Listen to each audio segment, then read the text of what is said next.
Olá, gente, saudações, um abraço para cada um de vocês. Aqui, Jair Eduardo, editor do Pitoco e também aqui do Pitocast, no nosso podcast. Como fazemos há 29 anos e 6 meses, toda sexta-feira tem o Pitoco, tá aqui, ó, tá no ar. Estamos trazendo uma história incrível de empreendedorismo de um cidadão que leva nome de dicionário, né, o Aurélio, enxergou num paredão de pedras, na curva da estrada, uma oportunidade. E ali constituiu um incrível polo gastronômico. Estou me referindo ao Castelinho, mais conhecido assim, né? Ali entre Cascavel e Foz do Iguaçu. Relatando a história desse gaúcho que veio de longe para mostrar que algo diferente poderia ser feito aqui no oeste do Paraná. Ele basicamente tirou leite de pedra, né? Já que foi nas pedras que ele construiu o seu castelo. Entre muitas outras informações, já ouviu falar na expressão cão de medianeira? Pois é, coloquei isso na capa de uma das revistas com a foto do presidente da LAR. O pessoal logo pensou, poxa, mas estão destruindo aí o Irineu, né? Não é bem isso, é uma expressão popular usada aqui na região e que extrapolou, e que ninguém sabe ao certo qual é a origem, né? Se você sabe, me manda um e-mail e me diga. Cão de medianeira. Vamos lá. Copel vendendo seus ativos aqui em Cascavel, um deles ali na rua Vitória, por uma bagatela de... Cadê o valor aqui, gente? 43 milhões. Todo seu por 43 milhões, o prédio da Copel na rua Vitória, lá onde faz também o atendimento. Faz parte de desmobilizar os seus ativos, não é? A Copel agora não é mais uma empresa do governo do Paraná, foi privatizada. Por último aqui, tem outras informações, quero dizer para vocês que o nosso Parque Nacional do Iguaçu continua sendo agredido como pelo menos desde 1939, quando foi constituído a pedido de Santos Dumont, ninguém menos que Alberto Santos Dumont, um pedido acatado tardiamente pelo Getúlio Vargas, então presidente da República. Desde então, o nosso Parque Nacional é alvo de todo tipo de crime, né? É palmiteiro, é roubo de madeira e é principalmente a matança dos bichinhos que lá estão absolutamente indefesos, né? Estamos trazendo essa reportagem, bem como com as ações que o policiamento está trazendo para tentar conter esses bárbaros que atuam no Parque Nacional do Iguaçu. Gente, vamos lá, vamos em frente. Temos hoje na nossa bancada nosso convidado, assinante do Pitoco aí de longa data, desde os tempos em que ele vivia de formaturas, né? O Rondinelli. Rondinelli, tudo bem? Obrigado pela presença. Tudo bem, Jair? Uma alegria estar aqui. Obrigado pelo convite. Continuo vivendo. Sabia que ele ia fazer essa formatura. Estar na política hoje é um chamado, uma missão que eu tenho pela frente aí. E eu acho que vai ser por um tempo só, né? Porque o meu negócio é empreender, empresariar e nesse tempo aí como organizador de eventos, mais especificamente organizador de formaturas. Política não é profissão, né? Mas já que estamos com o Rondinelli, que leva o nome de um zagueirão do Flamengo, pai flamenguista, Mãe flamenguista? Meu pai era santista, todo mundo pergunta isso. Teu pai era flamenguista? Não, meu pai gostava muito de futebol e nós somos uma família de 10 irmãos e são todos com R. Então eu tinha que procurar R para todo lado, né? Encontrou um R no Flamengo e colocou meu nome de Rondinelli. Rondinelli. Falo isso porque aqui o Pete e o Toco estão de volta, né? Estão aqui o Pete e o Toco e eles estão travando o seguinte diálogo. Mas será que aquele Brasil de 1970, aquela seleção, ganharia da seleção de hoje se fosse feito um jogo? Aí o Rivelino teria respondido, olha, a gente ganharia de 2-1, mas só? É que hoje o Pelé e o Garrincha já morreram, né? O Rivelino está com 80 anos e os seus colegas, talvez essa turminha ganhasse só de 2-1 do Brasil de hoje, né? Ainda ganha. É isso aí. Rondinelli, bom, vamos lá. Você é um menino que vem da iniciativa privada, como já foi dito aqui, olhou a política sempre pelo lado de fora, embora você tinha aí uma participação com o deputado lá de Maringá, não é? O Diego Garcia, de Jacarezinho, hoje ele está reside em Londrina. É em Londrina, isso. É norte do Paraná, confundi aqui. Então, eu lembro que você tinha alguma proximidade com ele, eu lembro que você teve uma participação também na fundação do Partido do Novo, né, tal. Só que nunca foi diretamente para o embate, né? Como é que foi essa experiência, hein, Rondinelli? Então, assim como você disse, Jairo, tanto na campanha do Diego Garcia por 3 vezes, na campanha do Evandro Araújo por 2 vezes, que também é deputado estadual, depois participando também na campanha do Márcio Pacheco da última vez, como deputado, eu sempre entendo que as pessoas de bem devem ocupar os espaços, mas eu não entendia que era para mim. Quando as pessoas falavam, até porque diziam assim, não, mas você leva jeito para política, quando que você vai pedir voto para você? Eu escutava muito isso das pessoas. Não, eu tô fora desse negócio aí, eu vou cuidar das minhas coisas. Mas há 4 anos atrás, na campanha para deputado, que eu estava ajudando a campanha do Diego Garcia, eu costumo dizer para as pessoas que eu senti mesmo um chamado. Assim como um dia eu senti um chamado a servir a Jesus, enfim, eu senti esse chamado de estar na política, de poder contribuir também, dar a minha contribuição. E eu comecei a conversar com os amigos e foi só para frente, né? Não encontrei ninguém para me colocar para trás. Depois o resultado veio nas urnas. Fiz 2.211 votos para vereador, uma votação expressiva para quem está pela primeira vez com o nome à disposição. Fiquei muito feliz com a votação e estou lá trabalhando todos os dias, procurando fazer diferença na política. Então vamos para a expectativa e realidade, não é? O que você encontrou no parlamento é condizente com o que você imaginava quando estava do lado de fora? Qual foi assim a sua experiência, sua vivência prática ali dentro do Legislativo? É um lugar de debate onde muitas coisas, muitas decisões da cidade passam por ali, né? Nós temos voz, somos representantes da população, principalmente na questão de cobrar o executivo, de fazer as indicações, de fazer com que as coisas aconteçam. Muitas coisas acontecem, né? E outras tantas a gente vê que não anda por conta da morosidade do poder público, por conta da burocracia. Mas, assim, de maneira geral, é uma boa experiência que eu tenho tido nesses 1 ano e meio aí de trabalho. Bom, já foram mais afáveis e amáveis as relações entre o prefeito e o vice, que é do seu partido, o Mecabô, não é? Como é que você se posiciona diante disso? Porque há atritos, isso é até normal, né? E até a circunstância das eleições desse ano colocaram esses dois grupos, que era um grupo, virou dois, em flancos opostos, né? O Novo está apoiando a candidatura do Sérgio Moro ao governo do estado, tem sua chapa própria ali ao Senado, não é?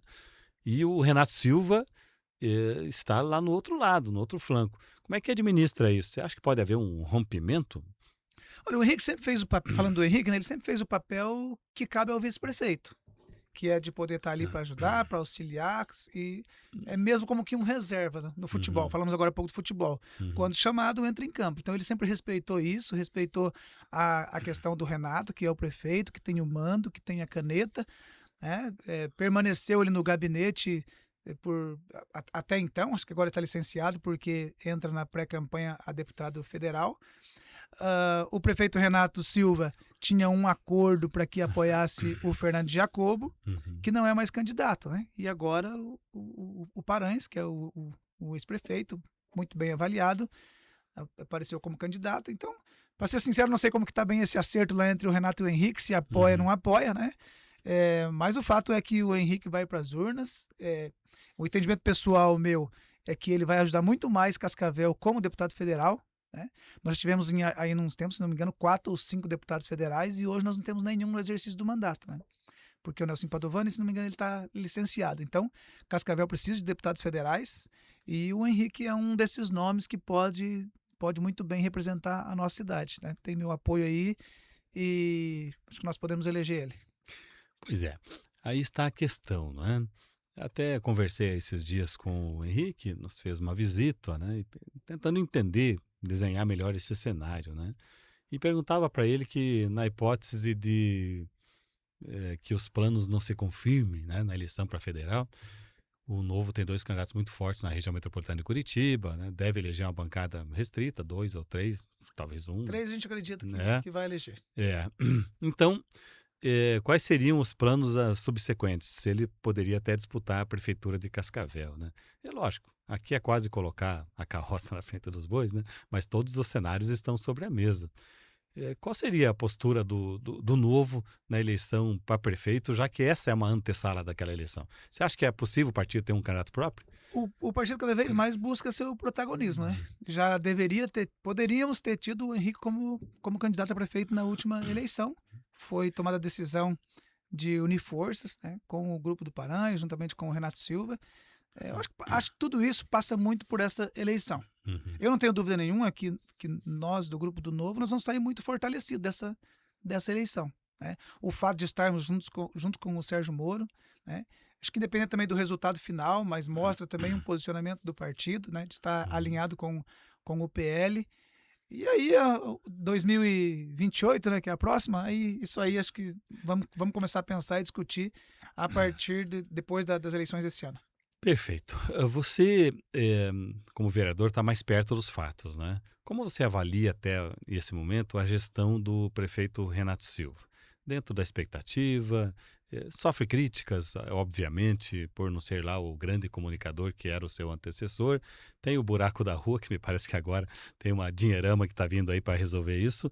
Mas, enfim, como você avalia esses 2 primeiros anos do governo, Renato? O Renato é uma pessoa muito boa, é gestor, ele é de delegar bastante, né? Eu vejo que ele tem um bom secretariado, né? E tem um grande problema pela frente que não é só dele, não foi Uhum. criado nessa gestão do Renato. Nós temos uma malha asfáltica antiga de 30, 40 anos que ela vem se desgastando, né?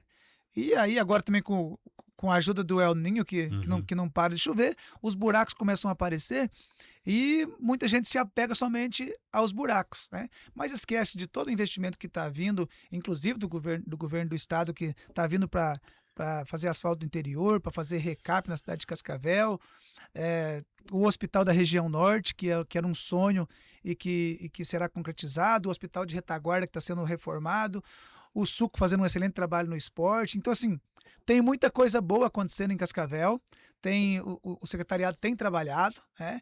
E eu acho que nós precisamos falar disso, falar das coisas boas. Então, as pessoas às vezes se apegam somente aos buracos e somente à comunicação do Renato, que o Renato mesmo fala, que ele não é de falar, ele é de fazer, é de trabalhar. E tem trabalhado. Eu acho que ele tem consciência disso, que ele vai sempre conviver com essa de que o Renato não sabe falar. E agora tem mais a questão dos buracos. Mas eu avalio como um bom governo, né? O Renato, uma boa pessoa, tem feito um bom governo. Como é a relação de vocês, vereadores, com o secretariado? Vocês são atendidos, vocês são respeitados, vocês têm essa condição, de fato, de interferir em políticas públicas?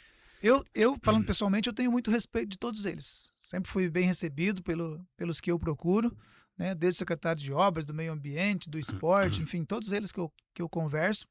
Qual que é o nosso papel como vereador? É fazer as indicações formalizadas, né? Então, por exemplo, nós estávamos falando dos buracos, né? Eu identifico, meu eleitor identifica, manda para mim, eu faço por ofício ou por indicação para que seja feita a execução, né? E, como eu disse, eu tenho sido bem atendido. Existem coisas que por exemplo, o morador me pede a poda ou o corte de uma árvore que não é possível.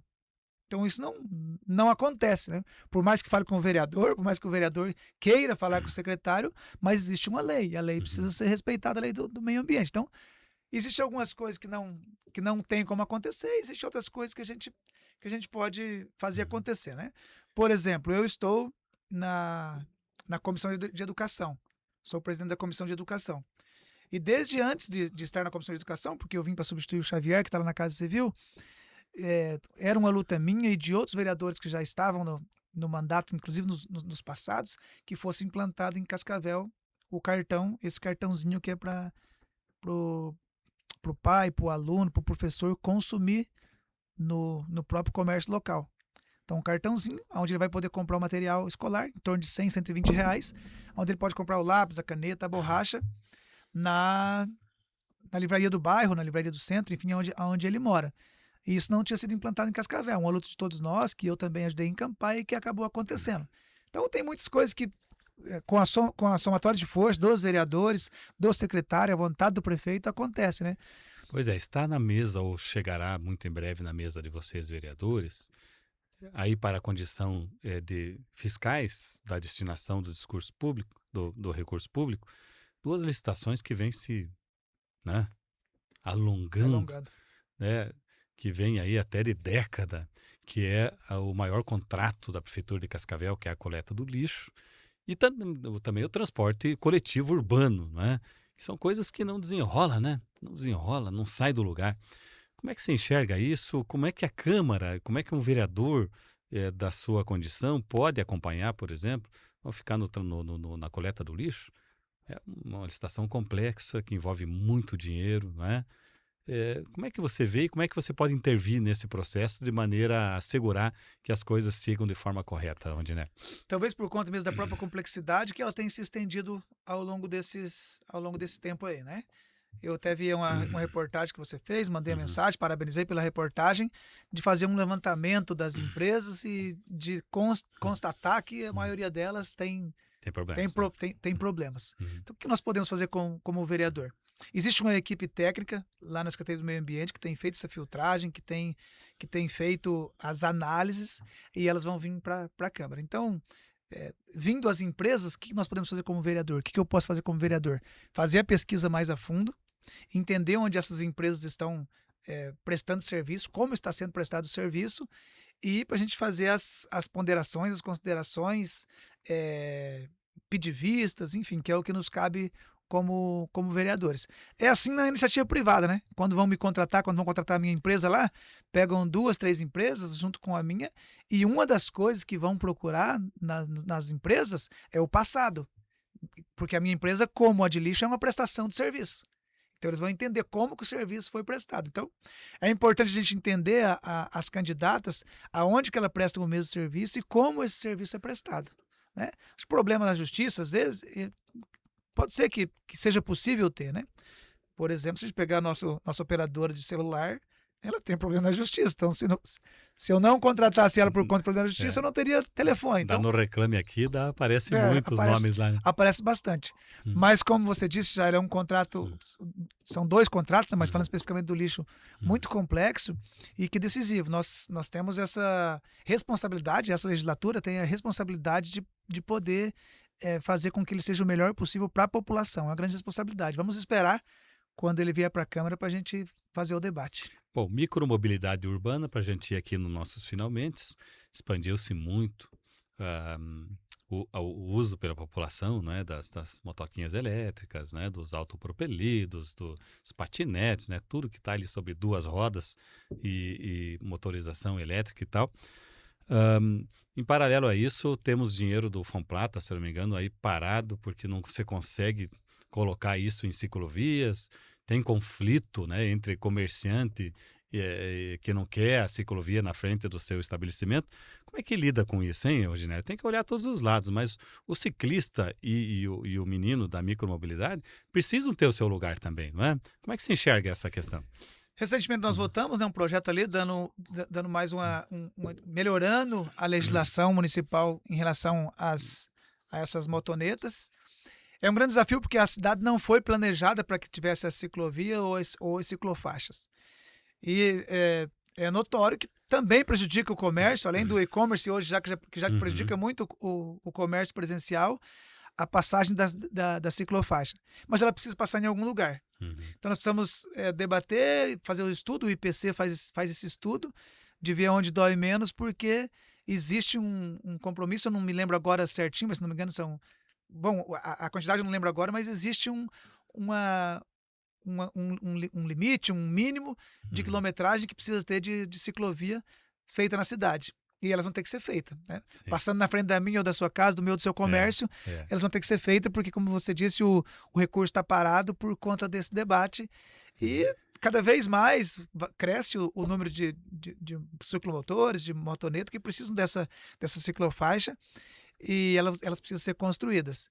Nós que estamos lá no poder público, como representante do povo, temos esse desafio de ouvir, de às vezes ouvir as reclamações e de poder debater junto com a sociedade, com os moradores, por onde que ela vai passar. Se ela passa aqui, passa ali, mas ela precisa ser construída. Pois é, a gente até entende as dores do comerciante que quer destinar todo aquele espaço para estacionamento, né? Porém, vale lembrar que o rapaz que anda com a motinha elétrica também é cliente, também é consumidor, né? É um cidadão que tem que ter um espaço respeitado. A motinha dele não faz barulho nem fumaça, tem que ser estimulado esse tipo de transporte, como é ou como são e até a próxima pergunta é essa, uma parte da frota do transporte coletivo urbano. O Rondinelli, não acha que está no momento já de, nesse pacote da licitação, incluir a ampliação da frota elétrica do transporte coletivo urbano? Mais confortável, sem fumaça, sem barulho, o usuário aprovou, tem ar-condicionado, né? É um outro equipamento muito mais evoluído. E, inclusive, estendendo essa pergunta para a própria frota da coleta do lixo, né, que é extremamente barulhenta, né? A gente gosta de ver os meninos animados lá, sempre lá, os garis, os coletores, né? Estão sempre naquela conversa, gente animada, cara. Nada contra a gritaria que eles fazem, até a gente se diverte com isso. Mas o caminhão é barulhento e já existe tecnologia elétrica sendo utilizada no interior de São Paulo, às largas. Não dá para avançar nesse ponto, Rondinelli? Bom, o veículo elétrico veio para ficar, né? Essa é uma grande realidade. Existia essa dúvida, se ele se sustenta ou não se sustenta, essa dúvida não existe mais. E eu penso que vai ser avançado isso. Inclusive, lá na Câmara de Vereadores, nós já sugerimos para o presidente, para o Thiago Almeida, que seja comprado, né? Tem lá uma frota, uns veículos, inclusive, bastante antigo, que pudesse a gente comprar. Leiloar esses, né? Isso, comprar um ou dois. Mas às vezes, no caso aí, falando e defendendo o presidente, às vezes ele tem, mas eu ia comprar uma câmera fotográfica recentemente, aí foi aquela pauleira. Imagina a gente comprar aquela câmera tá meio carinha, né, Thiago? A gente comprar um veículo elétrico, vai vir as pauladas também. Mas, para não fugir da sua pergunta, acho que a gente tem que trazer no debate também isso na questão da coleta do lixo, que já falamos, para que seja colocado veículos elétricos. E na questão do transporte coletivo, eu penso que é natural também, de ir aumentando a frota. Tá aqui essas que passam aqui no centro, no calçadão, né, que são os veículos elétricos, como você disse, sem barulho, sem poluição, sem fumaça. Eu acho que isso vai avançar, né? Ao longo do tempo isso vai sendo substituído e os veículos elétricos vão cada vez mais ganhando nossas cidades. Como o Rondinelli acompanha o nosso trabalho, ele viu aí uma reportagem que a gente fez esse mês ainda, mostrando que a frota de 15 ônibus elétricos, em 24 meses, gerou a bonificação de 3 ônibus. Ela pagou 3 ônibus pela economia. É indiscutível o custo-benefício. Inclusive, vou ter que conversar com o Tiaguinho, né, mostrar os números para ele. Tiago, você põe esse bichinho para rodar, ele paga a diferença rapidinho com relação ao carro a combustão. Mas é uma discussão ótima que tem que ser levada, sempre respeitando a opinião de cada um. Bom, Rondinelli, indo para os finalmentes aqui, você foi o menino por muitos anos e continua sendo das formaturas, não é? Sua empresa é muito respeitada nesse segmento. Você não é exatamente um político, você está na política no momento, não é? Você mesmo acabou de dizer isso. Sim. Prossegue, vai à reeleição, está repensando, vai para um salto mais elevado. Quais são os projetos do vereador Rondinelli? Eu procuro viver sempre um dia de cada vez, né? Obviamente que eu tenho um capital eleitoral, isso é inegável, né? Que as pessoas que me colocaram lá, sempre quando eu converso com eles, tem um feedback positivo. Sempre escuto das pessoas também que, olha, você nasceu para isso, você leva jeito para político. E o que confirma, por exemplo, uma empresa a sua clientela, o que confirma um prestador de serviço é a sua clientela também. O que confirma um político é o eleitor e o seu trabalho, né? Então, se a eleição, se nós estivéssemos discutindo aqui a reeleição para vereador hoje, provavelmente eu estaria à disposição para a reeleição. E aí depois o futuro a Deus pertence, né? Se a cidade, se o eleitorado entender que eu devo buscar voos mais altos, ser deputado estadual, deputado federal, acho que tudo isso está nas mãos de Deus e está na mão do próprio cidadão, do próprio eleitor. Eu digo que hoje eu estou muito feliz estando na política, né? Eu me sinto bem, né? Me sinto bem ali debatendo as demandas da nossa cidade, eu me sinto bem fazendo o contraponto ali com aqueles que pensam diferente. E eu acho que a gente tem que estar feliz naquilo que faz, né? E hoje eu tô feliz como um representante do povo. E aí, como eu disse novamente, o futuro a Deus pertence. A última questão é se o Rondinelli joga bola, né? E se nesse caso se joga é o zagueiro do Flamengo ou qual é a posição desse cara? Eu gostava de jogar na frente porque eu não precisava marcar, né? Mas hoje em dia o futebol exige que marque desde o centroavante ao lateral ali e tal, mas eu já tô com meus 48 anos, às vezes vou jogar uma bolinha, daí uma fisgada aqui, outra no joelho, então eu jogo uma partida, fico mais 2 meses sem jogar, mas eu gosto de futebol. O pessoal quando me pergunta, tá jogando bola? Olha, a gente tá entrando em campo, daí para jogar bola tem uma certa distância, né? Esses dias eu não sei se tem tempo ainda, Jair, mas eu fui jogar bola e eu cheguei um pouquinho atrasado e eu entrei, acho que eu joguei uns uns 3 minutos. Daí saiu alguém e falou, quem saiu? O Rondinelli saiu. Não, mas o Rondinelli não tá Ah, jogando. não tinha nem entrado. Tá mais ou menos assim o futebol. Tá bom. Rondinelli, eu agradeço a sua participação, passo para as suas considerações finais e espero que tenhamos outras oportunidades. Obrigado, Jair, pelo convite, estou sempre à disposição. Parabéns pelo trabalho, sou fã da sua maneira de escrever, sou fã do jornal aqui. Quando eu cheguei em Cascavel já tinha o Pitoco, e é bom vê-lo com vida longa assim, dessa maneira tão tradicional, maneira escrita, saber que o jornal continua aí, ele é muito, muito lido. Estou à disposição sempre da população para me mandar as demandas, para eu poder conferir em loco, e aquilo que tiver à minha disposição como vereador, estou sempre na boa vontade de resolver as questões. Agradecer a presença do assessor também está aqui, né? Isso, o Eliezer está aqui sempre me acompanhando, é um grande irmão, um grande conselheiro que está do meu lado desde a campanha, e eu espero que ele esteja do meu lado enquanto eu estiver na vida pública, esteja do meu lado me aconselhando e me auxiliando. Quem sabe, né, Eliezer, assessor de um senador, né, de um deputado, de um prefeito, né? Vai saber, né? Mas o Eliezer tem vocação também para um dia ser um mandatário, quem sabe também. Aí, quem sabe, né? Bom, gente, agradecendo a presença do Eliezer, do Rondinelli e também da minha coleguinha aqui, a Miriam Alves. Eu mando um abraço para cada um de vocês. Desejo que você esteja conosco no nosso próximo encontro. Saúde, um abraço e até breve.